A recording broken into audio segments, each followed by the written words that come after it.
বন্যার পানি দিয়ে কাপড় চোপড় ধুচ্ছেন। জি জি। এখন রান্না বান্না করতেছেন কেমনে? রান্না বান্না হয়ে কি করবো, এই বন্যার পানি থেকে করতে হইব। আপনার বাড়ি কোন জায়গায় এটা? এই বাড়ি এই জায়গায়, এইদিকে বাড়ি। ওইদিকে তো গলা সমান পানি। হ্যাঁ, গলার সময় মানে ঘরের ভিতরে সব খাটমাট সব পানি নিচেই আছে। তো কোন জায়গায় আশ্রয় নিচ্ছেন? এখন এই যে আলম আলম নানার এখানে আসে আশ্রয় নিচ্ছে। কালকে রাতে পানি প্রচুর বাড়ি জানে, পরে রাতে এসে রাতে 12টার দিকে এসে ওনার এখানে আশ্রয় নিচ্ছে। পরিবারের সবাই আসছেন এখানে? জি, পরিবারের সবাই এখানে আসছে। এমনি মানুষের কোনো ক্ষতি হয়নি? না, মানুষের ক্ষতি না, মালপত্র কোনো কিছু মানে সরাতে পারে না, সবগুলো পানি নিচ্ছে। সব মাল জিনিস সব পানি। হ্যাঁ, পানি নিচ্ছে। তো এখন আসলে খাওয়া দাওয়া কেমন হচ্ছে?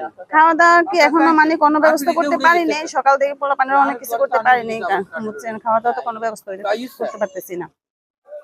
খাওয়া দাওয়া করে আপনাদের কি কোনো সাহায্য সহযোগিতা আসছে? না না, কোনো সাহায্য সব কোনো কিছু আসে না। কেউ খোঁজ খবর নিতে আসে না? না, কেউ কোনো খোঁজ খবর নিতে আসে না। এরকম যদি চলতে থাকে আরো 2-1 দিন তাহলে তো আরো কষ্ট হয়ে যাবে। কষ্ট মানে একেবারে বলার বাইরে। পোলা পানি নিয়ে তো কষ্ট, আমরা তো যাও একটু ইয়ে করতে পারি, পোলা পানি তো আর পারবো না। পোলা পানি নিয়ে খুব কষ্টের ভিতরে ইয়ে থাকি। এমন বন্যা কি দেখছেন কখনো জীবনে? না না, কখনো দেখি নাই। আপনার ছেলে মেয়ে কয়জন? 3 জন। 3 জন। জি। এই কি ছোট? হ্যাঁ, ছোট মেয়েটা। আম্মু কষ্ট হচ্ছে তোমার? সবারই কষ্ট হচ্ছে, খাওয়া দাওয়া ঠিক হচ্ছে না, পানি দিতে আসা যাচ্ছে না, পড়ালেখা করা যাচ্ছে না, খেলাধুলাও করা যাচ্ছে না। পড়ালেখাও করতে পারতেছ না, খেলাধুলাও করতে পারতেছ না, সবারই কষ্ট হচ্ছে। তো খাওয়া দাওয়া করছো? না, খাওয়া দাওয়া চলতেছে না, খাওয়া দাওয়াও খেতে পারতেছি না। এই বন্যার পানিতে কষ্ট হচ্ছে খুব। তো দেখতে পাচ্ছেন একজন বোন, তিনি আসলে এই বন্যার পানিতে তিনি কাপড় চোপড় ধুচ্ছেন।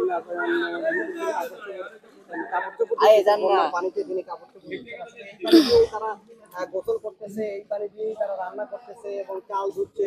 আসলে এটা কতটা স্বাস্থ্যসম্মত বা জীবনের বাচ্চাদের ক্ষেত্রে দেখতে পাচ্ছেন এই বাচ্চাদের এই পানি দিয়ে গোসল করাচ্ছে। এটা কিন্তু এখানে আশেপাশে আমরা আপনাদেরকে দেখালাম যে মানুষের ঘর, বাথরুম, পুষ্কুনি, বাগান সবই কিন্তু পানিতে প্লাবিত এবং পুরো এলাকা কিন্তু এখন বিশুদ্ধ খাবার পানির বিশাল এক সংকট দাঁড়িয়েছে এখানে।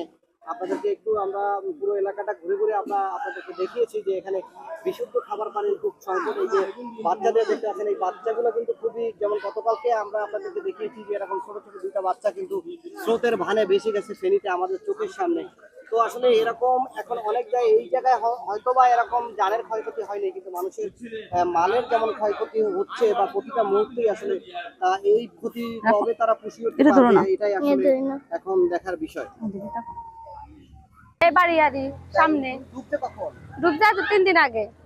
কালকে রাতে আরই প্রচুর পানি, কালকে রাতে। হ্যাঁ, কালকে রাতে। পানি বাড়তেছে বেশি, এটা কালকে রাত থেকে। কালকে রাত থেকে? হ্যাঁ। ঘরের মাল সামানা সরাইতে পারছেন না, মাল সামনে সব ঘরের ভিতরে। কোথায় আশ্রয় নিচ্ছেন এখন? এখন ওই ওনার বিল্ডিং এ আশ্রয় নিচ্ছি 3 তলায়। কেউ কি কোনো ক্ষতি হয়েছে? মানে না, মানুষের কোনো ক্ষতি হয় না, মানে আমরা গেছি আর ঘরের মাল সামনা সব ঘরের ভিতরে আছে। কোনো মাল সামানা কেউ সরাইতে না পারেন নাই? না এমনি আপনাদের কোনো সাহায্য সহযোগিতার জন্য আসছে? না, কেউ আসে না এখনো। অনেকেই বলতেছে যে এই পানিটা কিভাবে এত বাড়লো, আসলে এটা আপনারা কি মনে করেন? আমরা কি মনে করি, আমরা তো দেখি নাই কেমনে বাসে এনে। ইন্ডিয়ার পানি এটা তো আমরা টিকটকে দেখতেছি, এমনি আমরা শুনতেছি, এমনি আমরা তো জানি না কি জন্য এটা বাড়ছে, আমরা তো এটা জানি না। এমনি বৃষ্টি না, কিন্তু পানি বাড়তেছে। আপনারা কোনো সাহায্য সহযোগিতা? না, আমরা এখনো কোনো সাহায্য পাই নাই। আপনারা খাওয়া দাওয়া কিভাবে করতেছেন? খাওয়া দাওয়া কি এখন সব তো বন্ধ, টাকা পয়সা না, সব তো ঘরের ভিতরে, তো আমরা খামো কিভাবে? মানে কেউ কোনো না, বা কোনো কিছু দেয় না? কেউ কিছু দেয় নাই। এরকম যদি আরো কয়েকদিন থাকে তাহলে তো জীবন দুর্বিষহ হয়ে যাবে না? হ্যাঁ, তো আমরা খাইতে না পারলে বাঁচব কেমনে?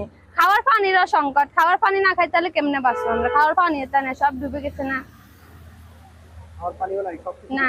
হ্যাঁ, আপনার পরিবারে আর সবাই কই আছে? সবাই ওইখানে বিল্ডিং এ আছে। আচ্ছা, এই এখন বন্যার পানি দিয়ে কাপড় ধুচ্ছেন? হ্যাঁ, বন্যার পানি দিয়ে চাউলও দিতেছি, তরকারি দিতেছি, গোসল করতেছি, কাপড় চোপড় ধুইতেছি। ময়লা পানি আসলে তো এগুলো তো ময়লা পানি, এগুলো কি পরিষ্কার নেই, খালের পানি। এখন কি করবো আমরা?